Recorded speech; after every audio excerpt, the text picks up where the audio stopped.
In your life, there are going to be moments that you're going to get triggered, whether you like it or not. Now, what's a trigger? A trigger is when you're operating from a place of fear. In life, you can operate from one of two places: love or fear. Love being that place of creativity, no restrictions, no fear. It's open, it's limitless. Fear is full of attachment,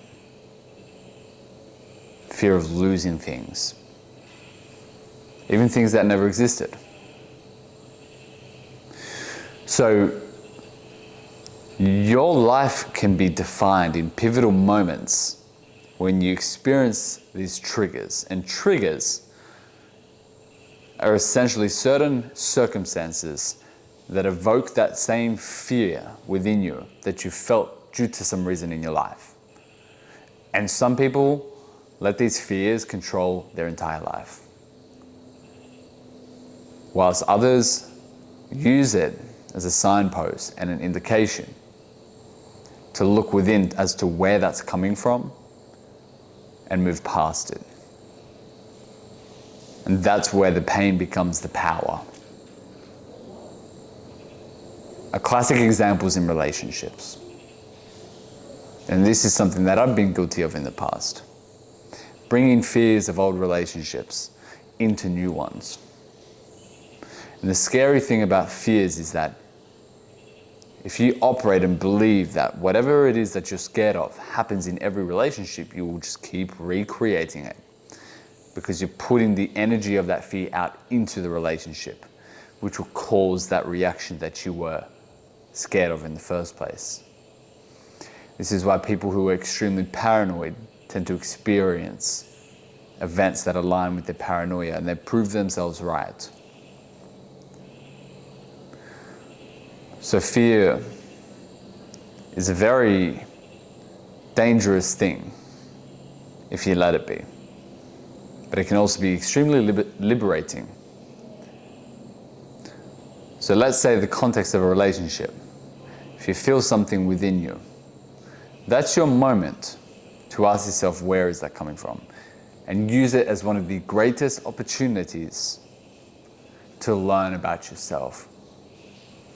Not necessarily that it is you, but to learn where it all comes from. So you can now bring conscious awareness to it and logically understand that, hey, this isn't that same circumstance.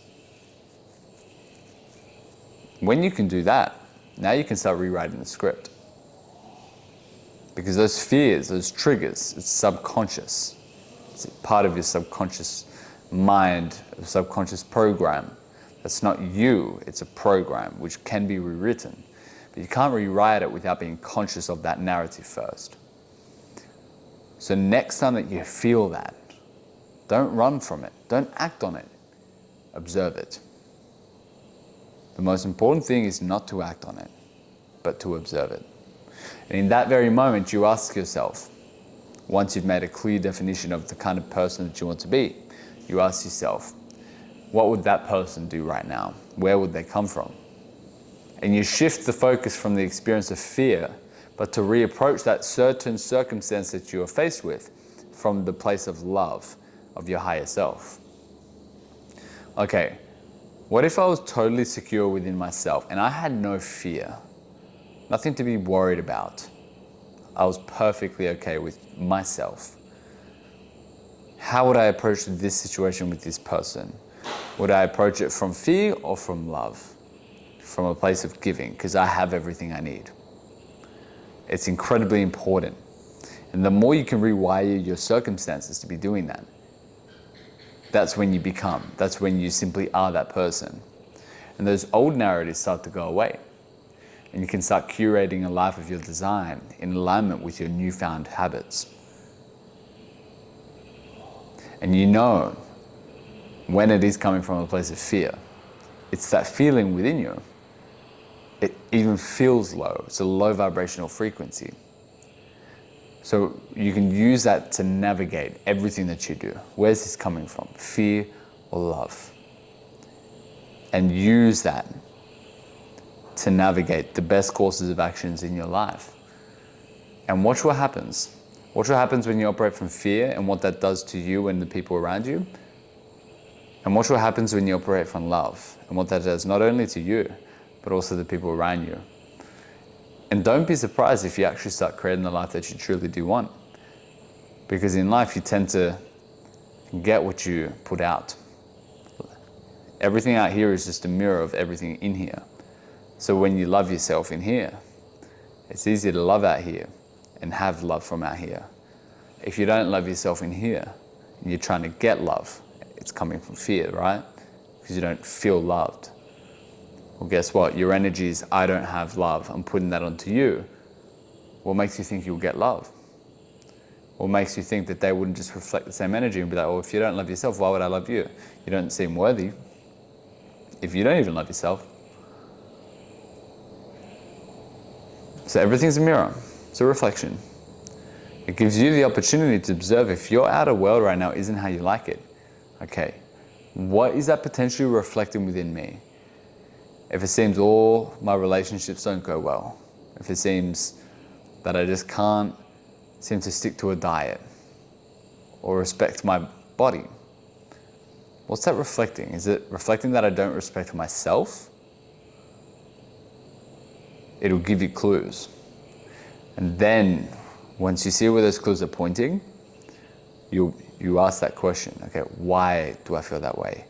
And now you will find all the stories attached to that narrative. And you have to realize that those stories are stories. And they're not real. They're not real anymore, because the only moment that exists is this one. So the only definition of you is not the one that you create. That's the ego, it's the logical brain trying to attach to something. But the only identification of you is you right now, the vibrational frequency that you operate on. Which means you can choose to operate at whatever frequency you want and be whoever you want at any point in time. So the only reason that you ever wouldn't be is because you didn't believe that you were the other thing. That it really comes down to your belief, because you can be whoever you want at any point in time based on the vibrational frequency that you're being. Because someone who has all the money in the world, it's not the money that makes them who they are. It's how they operate. It's the energy that they have that makes them who they are. Which means you can choose to adopt that energy and vibrational frequency right now, which doesn't make you do any different at that point in time, except for the material crystallization of that vibrational frequency in the outer world. So if you can detach from everything out here being part of your identity, because it's not, it's really just who you're spending your time, majority of your time, in what frequency and state that really is the best representation of you. Well, you can just tap into that always. And when you realize that, you can just tap into that now. If you can tap into that long enough, you'll start creating the reality of that person who has those things. The energy's the same. The mindset's very similar.